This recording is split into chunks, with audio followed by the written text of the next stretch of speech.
Hello, everybody. This is Boxing Bros UK. I am the Hiss Chris. This is my co-host, Andrew the Boxing Brain. Today's topic. Laughing away. Today's topic is post-fight review of Chris Eubank Jr. versus Slackham Mecca, whatever the fuck his name is. I can't fucking pronounce it. Szeremeta, the guy that got knocked out by Triple G and High Mongia, that guy. Yeah. Oh, well, it's just went exactly how we said, didn't it? Eubank just did whatever the fuck he wanted all fight. Yeah. Like, you can tell someone is, like, this is what it's a little rant. I'm not being negative, but everyone's saying, yeah, he looked good, but he didn't look good. He just looked like Eubank Jr., but a bit slower. Yeah, but it was classic Eubank Jr., but he was slower. Like, he got his punches, but he wasn't throwing as many punches or combinations. So it's just like basically Eubank Jr. on the decline a little bit because he's 35. Really 35. Like, he put him down in the first rounds. Great. He got hit a lot, but Eubank Jr. does get hit quite. He's not like he's elusive, but he is easy to hit sometimes.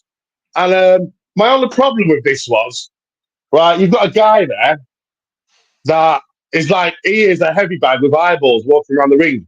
Like, how can you let someone throw a double up? I've not even seen. Even I can defend against a double uppercut. Because if you throw one uppercut, yeah, you have to wind up to throw the other one. That's why people only throw uppercuts, or if they do throw double uppercuts, it's with the same hand. Like, you imagine you threw one, and then like once he hit you with one, throw the hook, because his hand's in your stomach. If you're not winded, and it's like you're not wincing, but I just think that he had his guard so tight that he couldn't fucking see. But even if he can't see, I don't know. It's just like, you're a boxer, right? He's hit me in the stomach, throw a hook. Every time he threw the uppercut, he should have threw the hook over the top. That guy was just shit. He weren't shit. He was a tough kid, but his boxing skills was not very good. And he's only got 8. Yeah, a journeyman. Really, really tough. And he was catching Eubank, so he had some sort of skills, but he's only got 8 KOs. So I think Eubank Jr., I know he knocked him down 40, but he could have got him out there earlier. Good, and he didn't need to get hit. So good against it. And I'll tell you what, our good old mate Denzel Bentley. I think that was your first ever interview, Chris. Was Denzel Bentley your first interview? I think it was. Yeah, it's my first one. Yeah, so Denzel Bentley's the first fighter we interviewed. Yeah, he's not our mate. Yeah, lovely guy, by the way. He had time for everyone. Stood around. Just want to give a shout out to Denzel Bentley in the middleweight division. I think he's a proper gentleman, good lad. He was pretty scathing with that performance in the studio, wasn't he? He said was not the rival and all the rest of it, but he was not impressed with that performance whatsoever, was he? And I kind of agree. Yeah, he could get away with throwing uppercuts from both arms, against a guy like Szeremeta that you're going to look against. Looks a little bit drained at the weight these days for me at midweight. He was proper sucked in. Like, it looked like really like his cheeks like that. Like, oh god, he just looked really weak. And he said it himself. That's all he kept. Oh, Conor Ben tried to roll up on me when I was weight trained. I was weight day. I hadn't eaten for a day and all this whatever his shit he was talking. So he's a 168er, Chris, and he's a super. Thing is that extra £10 or so, when you're big guys like us, right, who would be heavyweights, at £10-20 is nothing. Because I saw comments around, would that play a part? Fraser Clark being £30, not a heavyweight. He looks in the best shape of his life. Not really. He looks in the best shape of his life. What are you No, talking? people are saying that £30 No. is that unfair advantage, and it's not really at heavyweight because such big anyone over £240, it don't really make, unless obviously you're sort of 2 stone heavier, but at kind of middleweight, super middleweight, you know, £10 is a big difference. It is a big difference. We saw that with Ryan Garcia. Yeah. Anyway, I'm digressing, going off on subject. Look, Chris Eubank Jr. was falling into his work a lot for me, smothering his work, falling into his work a lot.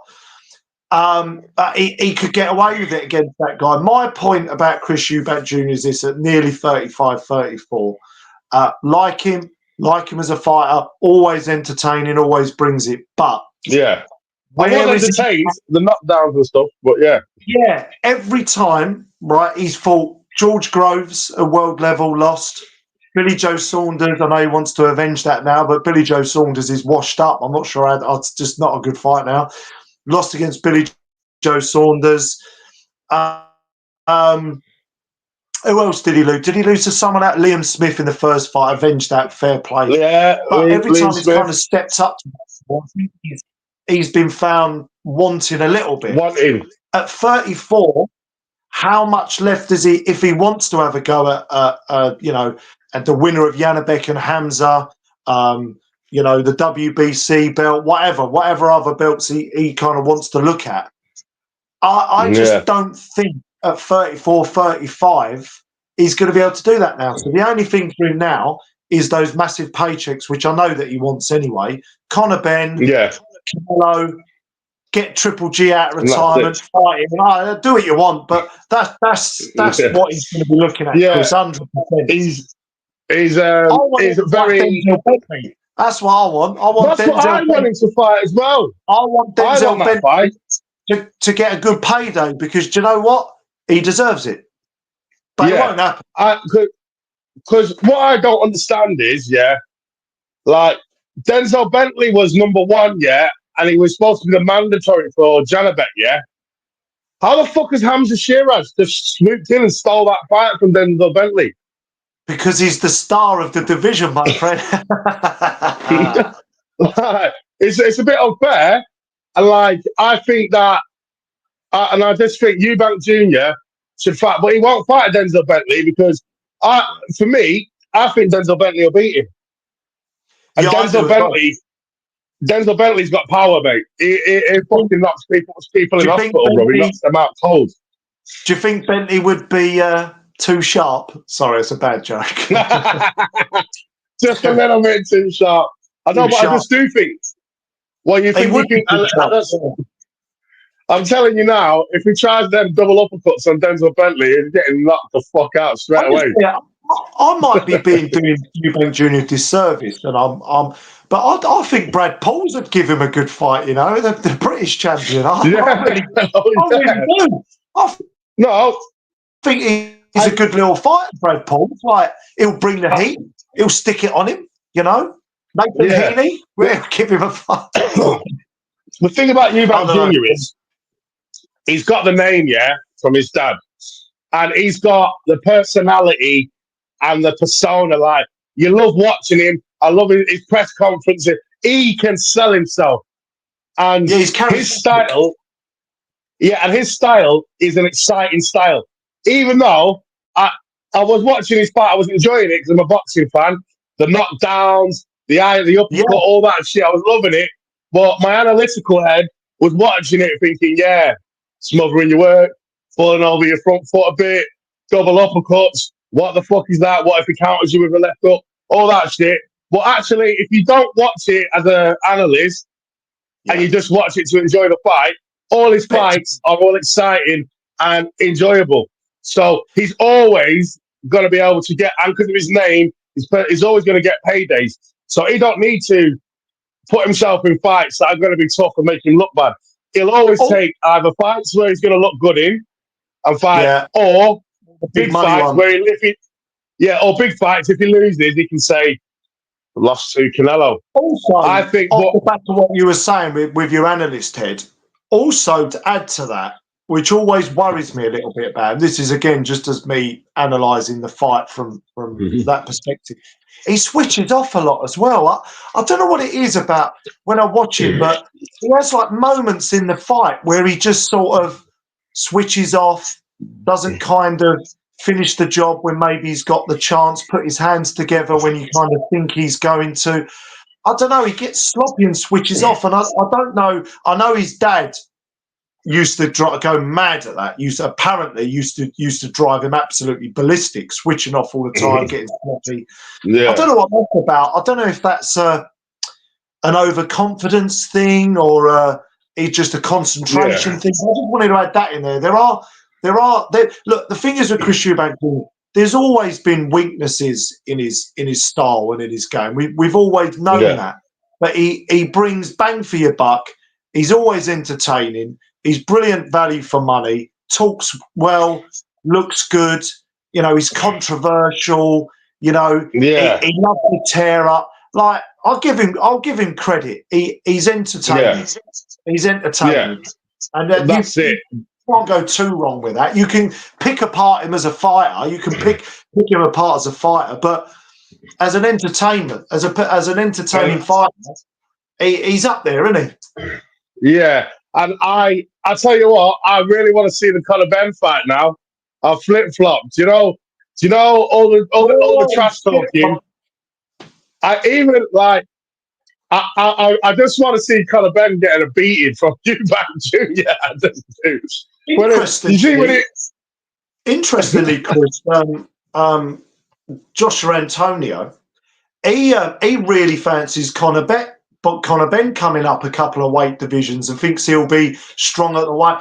So it just goes to show it's all opinion, isn't it? Because I think Chris Eubank is a little bit too big. I think there's talk about, because they tried to make it at 159, didn't they, before? I mean, Eubank Jr. barely makes 160. Another pound might, even that's pushing it. But I don't know if they're going to be looking at like a 165. Can Conor Benn go up to 165? No. Is he? I think it's going to. No, it's going to be at 160. I'm pretty sure 160. I would imagine. My only problem with that fight is, like, I know it's only £6, but like Conor Benn's last fight was at 154, and so was his fight before that. He hasn't fought at 147 for years, so it's not going to be that much of a jump. He's just like moving up one weight class, but it's the inactivity that he's had, and he doesn't like that last fight when he was fighting that Dobson. That Dobson, he was smacking at Dobson all around the ring, and that Dobson kept coming for him. And Eubank Jr.'s got some whiskers, and he's got faster hands than that Dobson. I just think it's going to be, the more I thought about it, and obviously I got gassed by fucking Conor Benn with his slick back. Hello, my name's Pablo. Fonz. Like the Fonz, wasn't he, from... I don't know what was going on. But it might be a bit... My concern with the inactivity would be, was it Danny Jacobs who fought Alessandro Lara a couple of months ago at middleweight? Danny Garcia it was. Well, Danny Jacobs. I always get Danny Jacobs. Danny Garcia. I know there's a bit more to it than that, but inactive, then comes back in at middleweight and looked ponderous. My concern would be Conor Benn. Look, he's a fit guy. He's a strong guy. I know he's an athlete. He's always in shape. He is always in shape. I don't know. I'd be a bit worried at 160 for him. That extra. I don't know. To me, and I said it on the ESB. I still like that fight. I liked it before the recent controversy. I still think that's a really interesting dust-up. It's not what it was 2 years ago.